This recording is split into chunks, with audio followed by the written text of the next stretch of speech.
اللہ والوں کی قربت و سنگت کا فائدہ یہ ملتا ہے. ایمان و تقوی سلامت رہتا ہے. یہ دنیا کا ایک فائدہ ہے, دنیا میں ایک فائدہ ہے. اور پتہ ہے آخرت میں کیا فائدہ ملے گا؟ ان اللہ والوں کی قربتوں کی برکتوں کا, ان سے نسبت و تعلق رکھنے کی برکتوں کا. سنو پیارے, تاکہ آپ کو پتہ چلے اللہ والوں اولیاء کرام کا مقام سمجھنا, ان کی شان بیان کرنا کیوں ضروری ہے ہمارے لیے. آخرت کا فائدہ کیا پتہ؟ مسلم شریف اٹھا کر کے دیکھیں, مسلم شریف سیاہ ستہ کی حدیث پاک, کتاب الایمان کھولے, اس حدیث پاک میں ہے کتاب الایمان مسلم شریف, جس کا مفہوم اور خلاصہ عرض کر رہا ہوں. قیامت کا دن ہوگا, یہ اللہ کے اولیاء جن کا مقام اللہ کی بارگاہ میں بے انتہا بلند ہوگا, بہت عظمت و شان والا ہوگا. جب یہ اللہ کی بارگاہ میں جائیں گے اللہ ان سے راضی ہوگا, کیونکہ انہوں نے ساری زندگی دکھ مشقت تکلیفیں اٹھا کر کے اپنے رب کو راضی کیا ہوگا. تو قیامت کے دن اللہ کی انعامات ان پر ہوں گے اور حکم ہوگا وَيَدْخُلُونَ الْجَنَّةَ بِغَيْرِ حساب. یہ میرے اولیاء ہیں, آج ان سے کیا حساب و کتاب لینا ہے. انہوں نے خود دنیا میں رہ کر اپنا محاسبہ کیا. جو دنیا میں اپنا حساب کر لیتا ہے پھر اللہ تعالیٰ آخرت میں اپنا حساب اس سے اٹھا لیتا ہے. ان سے کیا حساب و کتاب لینا.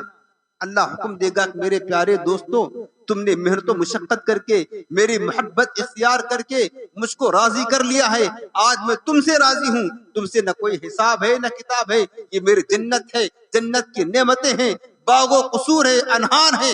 یہ جنت لہلہا رہی ہے, چمک رہی ہے. آج بلا حساب و کتاب اس جنت میں داخل ہو جاؤ.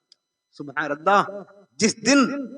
جس دن لوگ خوف زدہ ہوں گے, ڈرے ہوئے ہوں گے, نہ جانے ہمارا فیصلہ کیا ہوتا ہے, وہ دن ان اللہ والوں کی عظمتیں دیکھے, فرمائے گا میرے پیارو یہ جنت ہے, تمہارا انتظار کر رہی ہے, تمہاری منتظر ہے, جاؤ جنت میں داخل ہو جاؤ. پتہ ہے اللہ والے کیا کہیں گے؟ اگر ہمیں حکم دیا جائے تو ہم اپنے باپ کو بھی نہیں دیکھیں گے, اپنے دوست کو بھی نہیں دیکھیں گے, پیچھے مڑ کر بھی نہیں دیکھیں گے, دوڑ لگا دیں گے, جنت ہی میں جا کر کے دم لیں گے, کہیں ہمیں روکنے دیا جائے, کوئی پرابلم نہ آ جائے. لیکن یہ اللہ والے کیا کہیں گے پتہ؟ ان کی شان محبوبیت دیکھے رب کی بارگاہ میں, ان کا مقام خدا کی بارگاہ میں دیکھی, یہ کہیں گے مالک ہم نہیں جاتے جنت میں, ہم نہیں جاتے. اللہ پوچھے گا میرے بندو کیا ہمارے جنت میں کچھ کمی ہے, کیوں نہیں جاتے؟ یہ کہیں گے مالک تیری جنت بڑی اعلیٰ ہے. لیکن اللہ سب جانتا ہے پھر بھی پوچھتا ہے ان کی زبان سے سننے کے لیے. اللہ پاک پوچھے گا بتاؤ کیوں نہیں جاؤ گے؟ وہ اولیاء کرام کہیں گے مالک یہ مسلم شریف کتاب الایمان کی حدیث پاک کا خلاصہ سنا رہا ہوں, عظمت اولیاء بتا رہا ہوں, مقام اولیاء بتا رہا ہوں. یہ اولیاء کرام کہیں گے مالک میرے کچھ دوست تھے یصلون معنا, جو ہمارے ساتھ نمازیں پڑھا کرتے تھے, یصومون معنا, ہمارے ساتھ روزے رکھتے تھے, ہمارے مجلسوں میں آتے تھے, ہماری سنگت میں آتے تھے, ہمارے ساتھ کھاتے پیتے تھے, ہمارے ساتھ اٹھتے بیٹھتے تھے, ہماری سنگت اختیار کر کے رکھتے تھے. آج کسی گناہ کی بنا پر, کسی جرم کی بنا پر انہیں جہنم میں ڈال دیا گیا ہے. مالک یہ کیسے ہو سکتا ہے؟ جو دنیا میں میری صحبتوں میں رہا کرتا تھا, ہمارے ساتھ نماز پڑھا کرتا تھا, وہ جہنم میں جلے اور ہم جنت میں جا کر کے مزے لے. یہ تو کوئی رحمت نہیں, یہ تو کوئی شفقت نہیں. مالک تو انہیں جب تک جہنم سے نکال کر ہمارے ساتھ جنت میں داخل نہ کرے گا, ہم اس وقت تک جنت میں قدم نہیں رکھیں گے. یہ اولیاء کرام عرض کریں گے رب کی بارگاہ میں. اس کے بعد جانتے ہو اللہ پاک اپنے اولیاء کی ناز برداری کرتا ہے. یہ نہیں فرمائے گا کہ وہ تو جہنم کے لائق تھے, جہنم میں جانے دو, تمہیں جانا ہے تو جاؤ ورنہ تم بھی رہو. اللہ پاک ایسا نہیں کہے گا, حالانکہ وہ جہنم کے حقدار تھے جنہیں ڈالا گیا. اب اللہ پاک ان لوگوں کو جو جہنم میں جل رہے ہیں, جہنم کے حقدار ہیں, ان اولیاء کرام کی دل جوئی کے لیے, ان اولیاء کرام کے مقام و عظمت کو بتانے کے لیے فرمائے گا اچھا میرے اولیاء, میرے دوستوں بتاؤ کیا تم انہیں جانتے ہو, پہچانتے ہو؟ حل عرفتم, کیا تم انہیں پہچانتے ہو جو جہنم میں گئے, تمہارے ساتھ بیٹھتے تھے, تمہاری صحبتوں میں رہتے تھے؟ وہ کہیں گے ہاں مالک ہم انہیں پہچانتے ہیں. پھر اللہ فرمائے گا جاؤ اگر تم انہیں پہچانتے ہو اخرجوہم من عرفتم بأیدیہم, یہ حدیث کے لفظ ہے.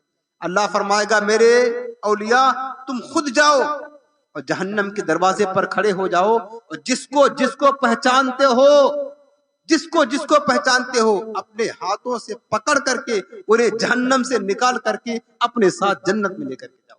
سبحان اللہ. کتنا بڑا مقام ہے پیارے. ہم لوگ تو ڈر رہے ہوں گے نہ جانے ہمارا فیصلہ آخری کیا ہوتا ہے, ہمارا نامہ اعمال کدھر دیا جاتا ہے. لیکن یہ اولیاء کی عظمت ہے, یہ اللہ والوں کا مقام ہے. فرمائے گا جاؤ اور جہنم میں جن کو پہچانتے ہو, جو تمہاری سنگتوں میں رہا کرتے تھے, تمہاری صحبتوں میں بیٹھا کرتے تھے, ان سب کو اپنے ہاتھوں سے نکال کر اپنے ساتھ جنت میں لے کر کے جاؤ. اللہ پاک انہیں بھیجے گا. پتا کیوں بھیجے گا؟